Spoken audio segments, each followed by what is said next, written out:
Hey guys, welcome back to my channel. I just wanted to take a minute and say thank you to everyone and also just share an admission with you guys real quickly, if I may. Over the past year and a half, it has taken behind the scenes a lot of courage to speak out on some of the topics. For me personally, having the backstory of a religious background or upbringing and somewhat of a fixed mindset about certain things.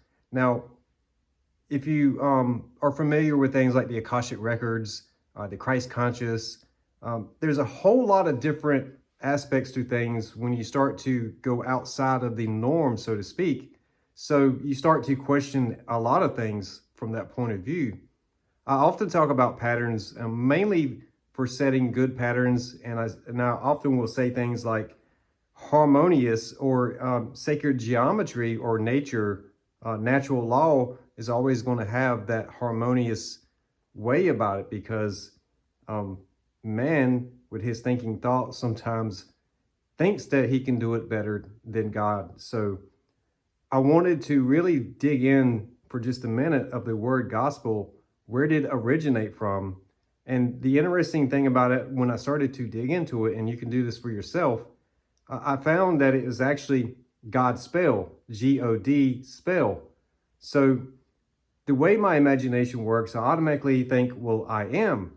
So if the power of awareness is to know that I am that I am, and we understand how to be still and know that I am God. It is when we start to speak with our voice that we are creating the God spell, gospel.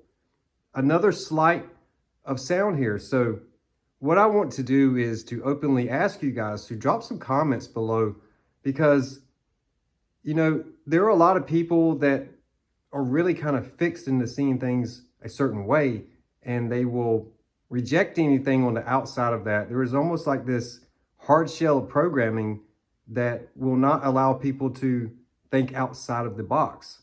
So when we talk about gospel, God spell, and we talk about affirmations and how repetitive programs start to program us, repetitive thoughts, or like repeating the patterns, repeating the thought. It is like running the same script in the mind over and over and over.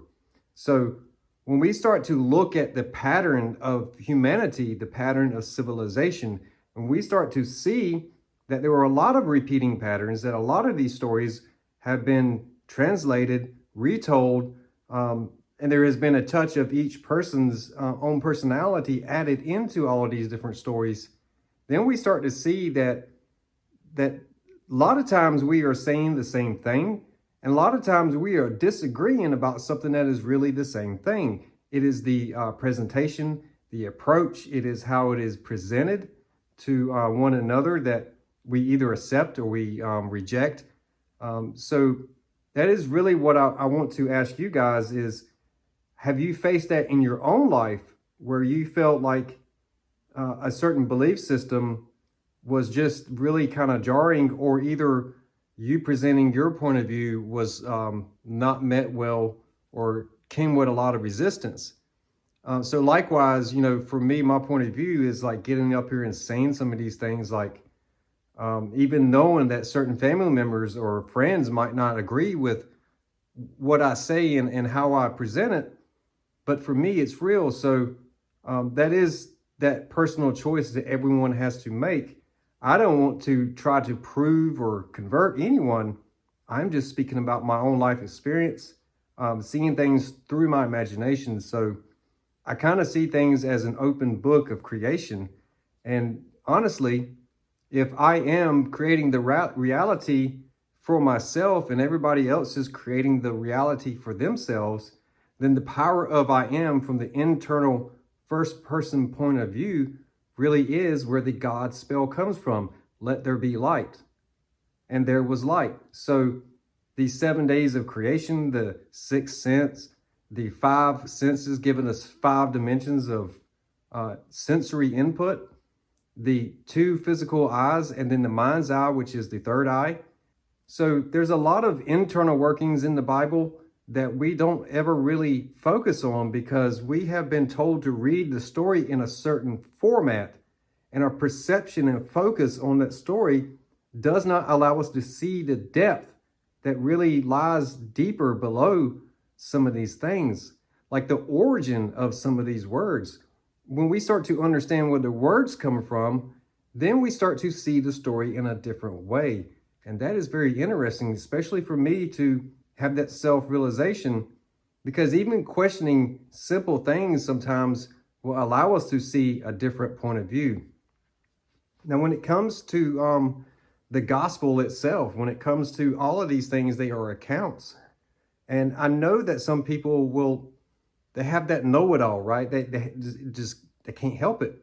They have to pop in and argue and say, no, it's this way. But again, I think of the image of two people pointing at a number, and there's two different perspectives, and one is 6 and one is 9. We are just seeing it differently. We are still talking about the same thing. So like the story of Jesus and the story of Krishna, the Christ and the Christol and the Christols, and the pronunciations of these words sound the same, but it is the spelling, it is the physical representation of it versus the auditorial hearing of the word. So for me, when I was growing up, I was terrible at spelling.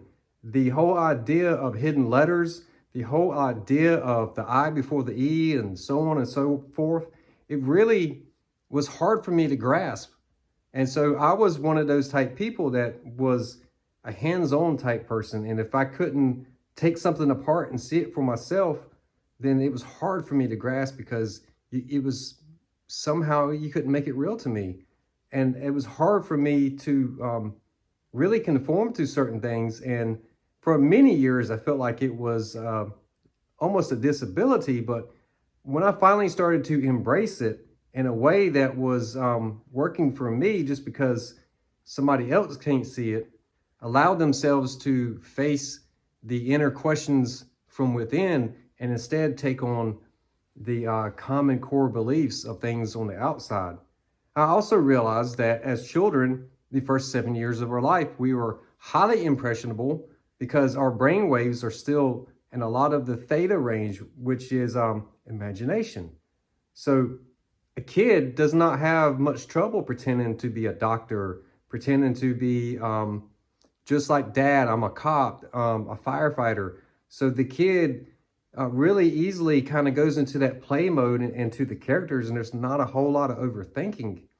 It is when we become adults and we start to have to take things too serious and then take things too literal. And then when we look at other people do things that we think we were getting in trouble for doing, then there's jealousy and there's all kinds of other things that come with it. So I even see that through the religious context or the religious institutions, where by definition in black and white on paper, there is some kind of standard that is held, but the words do not always align with the sounds because of the spelling.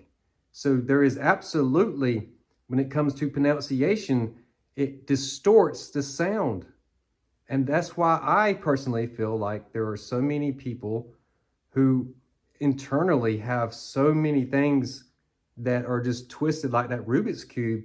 And it's hard for them internally to discern and untwine and untwist some of these things and gain mental clarity about a lot of it. And sometimes it's just an easy thing is changing the angle of perception to allow you to see. It's like sunglasses that have the filter on it where it allows you to see down in the water. But without those sunglasses, you just see the reflection. So something a foot or two below, you wouldn't be able to see it there. It's the same kind of thing like rose-colored glasses. So guys, please drop some comments below. It's really interesting when you think about religion itself. And then you go and look at the origin of the word religion. And there are so many things that when you stop and really just think about it, the word sun, the forgotten sun in the sky that we are told not to look at. We need sunscreen.